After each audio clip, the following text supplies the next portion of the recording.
The four corners of India, as per the definition of the Limca Book of Records, were Tezu in the east, Leh in the north, Koteshwar in the west, and Kanyakumari in the south. I was informed that the previous solo record was set in 2015 at 647 hours and 15 minutes. When I did the detailed planning, I first targeted to set a new record at 500 hours. Since I was based in Chennai, I had a small little problem. The four corners of India were at varying distances from Chennai. So therefore I wrote to Limca Book of Records to find out whether I could start the expedition from Chennai itself and cover all the four corners and finally end up the expedition in Chennai. Fortunately, just a couple of weeks before the expedition was to start, Limca Book of Records confirmed that I could do that, and therefore Chennai became the starting point. I planned to go to Tezu first from Chennai and then onwards to Leh, from there to Koteshwar and to the fourth corner Kanyakumari, and finally end up in Chennai.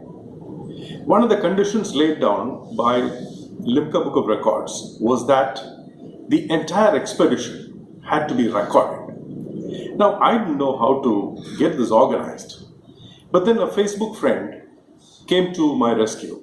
He connected me with Mr. Prasad of Map My India. Mr. Prasad, having followed my previous expeditions, very readily agreed to loan me an equipment that could be fixed in the car and which would enable me to record the entire journey from start to finish and give various reports that would satisfy Limca Book of Records.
I had been to Tezu twice before on expeditions. This time, however, it was different. The previous times when I traveled to Tezu, I had to take makeshift ferries to go across the raging Brahmaputra. This time, very pleasantly, I discovered that a new bridge had been commissioned across the Brahmaputra, which took me in double quick time to Tezu.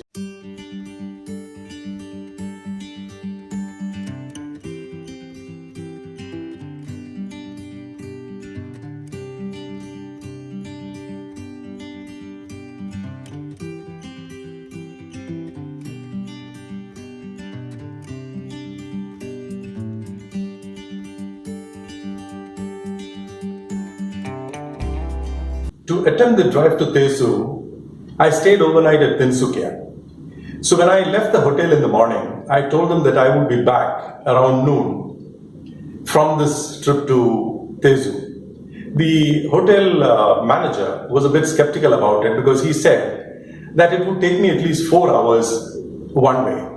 And with the stay in Tezu to get the documentation done, he said that I would not be back in Tinsukia before 4 p.m.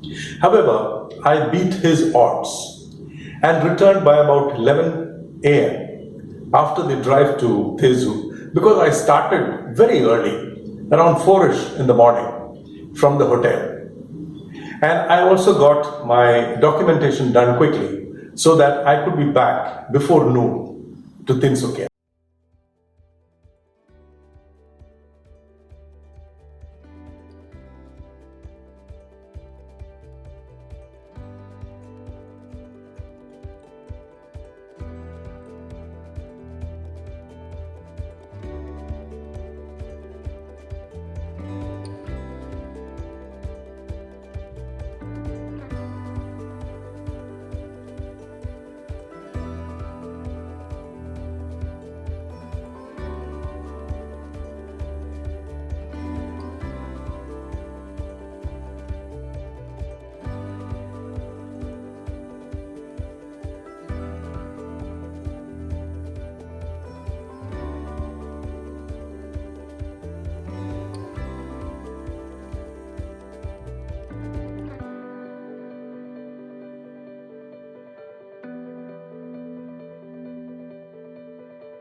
The final detailed plan for the Four Corners of India expedition was a challenge in some ways.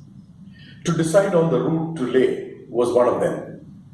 There were two alternate routes to Leh. One is via Manali and the other via Srinagar.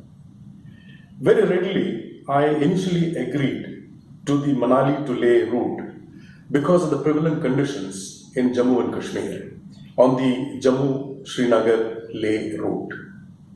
However, as the expedition started and I was already on the way to Tezu, friends of mine got to me and said that the travel through Manali could be a challenge because of a new rule which meant that I would have to take a permit from Manali before transiting the Rohtang Pass into Leh.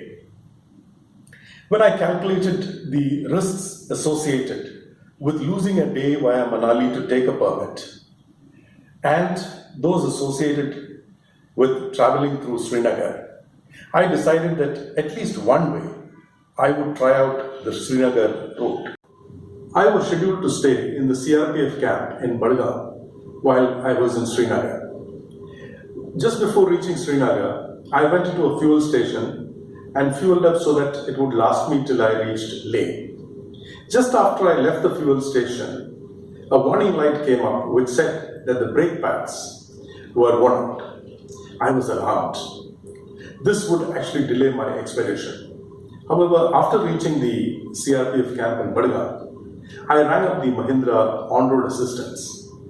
They told me that Sunday being a holiday, they would be able to attend to the car only the next day. The good thing was that they said that they would send a truck and pick up my car from where I was staying.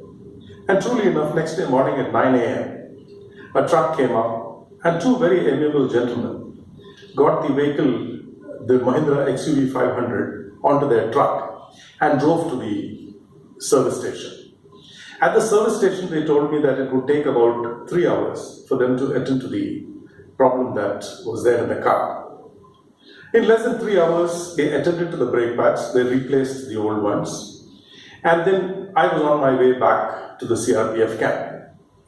I thank my lucky stars because had these warning lights come up somewhere on the Zojila Pass, I would have been truly challenged because if the brakes had failed on that difficult stretch, I would have been in great difficulty.